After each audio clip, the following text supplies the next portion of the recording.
हर साल करोड़ों का बजट, फिर भी सरकारी अस्पतालों के बेहद बुरे हाल हैं। भले ही उत्तराखंड में प्रदेश सरकार अच्छी स्वास्थ्य सुविधाएं देने के कितने ही दावे करती आई है, लेकिन सरकारी अस्पतालों की दशा देखकर सारे दावे खोखले से नजर आते हैं। अस्पतालों में ना तो डॉक्टर हैं और ना ही मरीजों के लिए दवाइयां।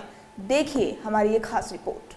किसी भी सरकारी या निजी स्वास्थ्य केंद्र में 24 घंटे और सप्ताह के सभी 7 दिन डॉक्टर की सुविधा रखना अनिवार्य है, लेकिन उत्तराखंड में सरकारी अस्पतालों की हालत ऐसी है कि इनमें न तो पर्याप्त संख्या में डॉक्टर हैं और न ही मरीजों के लिए सामान्य सुविधाएं उपलब्ध हैं, जिसके चलते आए दिन मरीजों को भारी दिक्कतों का सामना करना पड़ता है। मरीज सरकारी अस्पतालों के बजाय निजी अस्पतालों के चक्कर लगा रहे हैं। यही नहीं, मरीज सरकारी अस्पतालों में अपना इलाज कराने से भी कतरा रहे हैं। लचर स्वास्थ्य व्यवस्थाओं के चलते आम लोगों का सरकारी अस्पतालों से भरोसा उठ गया है। वहीं स्वास्थ्य महकमा भी बेहतर स्वास्थ्य सेवाएं देने में नाकाम साबित हो रहा है। 9 बजे से हम मियाँ बीवी पति पत्नी आए हैं सुबह से, अभी तक कोई डॉक्टर यहाँ मिले नहीं।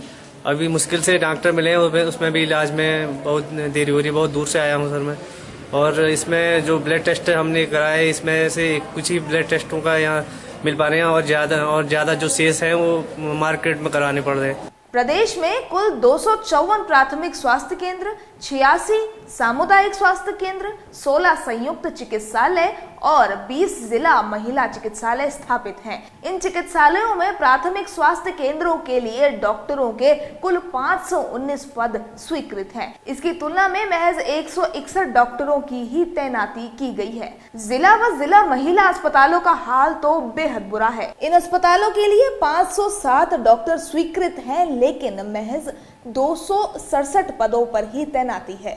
यही नहीं, कुल मिलाकर उत्तराखंड में सभी प्रकार के सरकारी अस्पतालों की कुल संख्या 376 है। इसके लिए कुल स्वीकृत पदों की संख्या 1957 है, जिसके सापेक्ष मात्र 802 डॉक्टरों की तैनाती है, यानी 1155 डॉक्टरों के पद रिक्त हैं। लेकिन हैरत की बात तो यह है कि सरकार द्वारा चलाई जा रही कई योजनाएं भी अस्पतालों में स्वास्थ्य व्यवस्थाओं को बेहतर नहीं बना पा रही है। राज्य के कई जिलों जैसे कि उत्तरकाशी, रुद्रप्रयाग, चमोली, पौड़ी और बागेश्वर जैसे सरकारी और निजी अस्पतालों में मरीजों को मामूली इलाज कराने तक की कोई सुविधा नहीं है। सरकारी जो बहुत बड़े दावे कर रहे हैं, वहाँ भी वार्ड वाइज दवाइयाँ बांट रहे हैं, तो इससे जनता के साथ, स्वास्थ्य के साथ खिलवाड़ हो रहा है।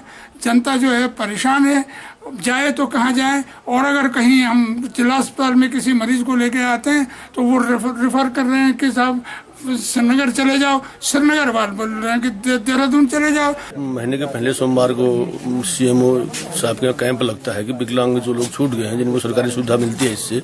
लेकिन ये बड़ी विडम्बना है हमारे प्रदेश में कि डॉक्टरों की कमी होने से।